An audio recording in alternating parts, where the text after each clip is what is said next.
ভুলেও পাকা কলা খাবেন না। পাকা কলার মধ্যে দুটো ডিম দিন, এমন একটি জিনিস তৈরি হবে যা রেস্টুরেন্টে 200 থেকে 500 টাকার হয়ে থাকে। এই ডিম আর কলাগুলোকে কাঁটা চামচ দিয়ে ভালোভাবে ম্যাশ করে নিতে হবে, এগুলোকে একেবারে মিহি করে নিতে হবে। ওকে, হয়েছে। এগুলো এমন হয়ে গেলে এগুলোকে একটি ব্লেন্ডারের মধ্যে ঢেলে দিব। হয়েছে। এবার এর মধ্যে দিতে হবে হাফ টেবিল চামচ চিনি, আরো দিতে হবে 1 টেবিল চামচ গাভীর দুধ। এবার এগুলোকে আমাদের করতে হবে ব্লেন্ড। ভাবছেন দুধ কলা ডিম দিয়ে কি অদ্ভুত জিনিস তৈরি হচ্ছে?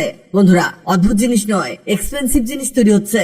দেখুন, এটাকে একেবারে লিকুইড বানিয়েছি। এবার চুলার মধ্যে প্যান বসিয়ে নিয়ে এতে দিতে হবে চিনি।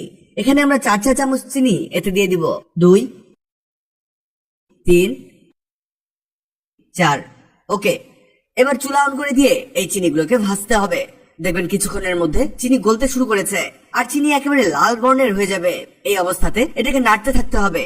দেখুন, এভাবেই চিনির ক্যারামেল তৈরি করা হয়।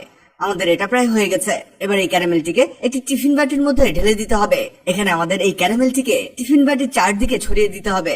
এই যে দেখুন, হয়ে গেছে। এবার এর মধ্যে আমাদের দুধ কলা ডিমের লিকুইডটিকে ঢেলে দিতে হবে। এর ঢাকনা লাগিয়ে দিয়ে পানির মধ্যে বসিয়ে দিব। এবার চুলা অন করে এটাকে ফুটাতে হবে।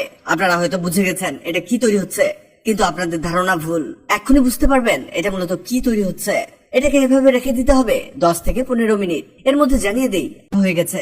এই দেখুন, এটা একেবারে জমাট বেঁধে গেছে। এটা হয়েছে কিনা কিভাবে চেক করে দেখবেন?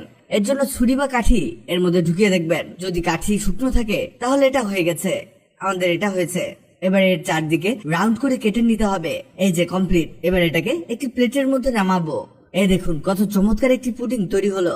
এটা বাজারে কিনতে গেলে 300 থেকে 500 টাকা লাগবে, অথচ খুব সহজেই বাসায় বানাতে পারবেন এই পুডিংটি, আর খরচ হবে খুবই কম।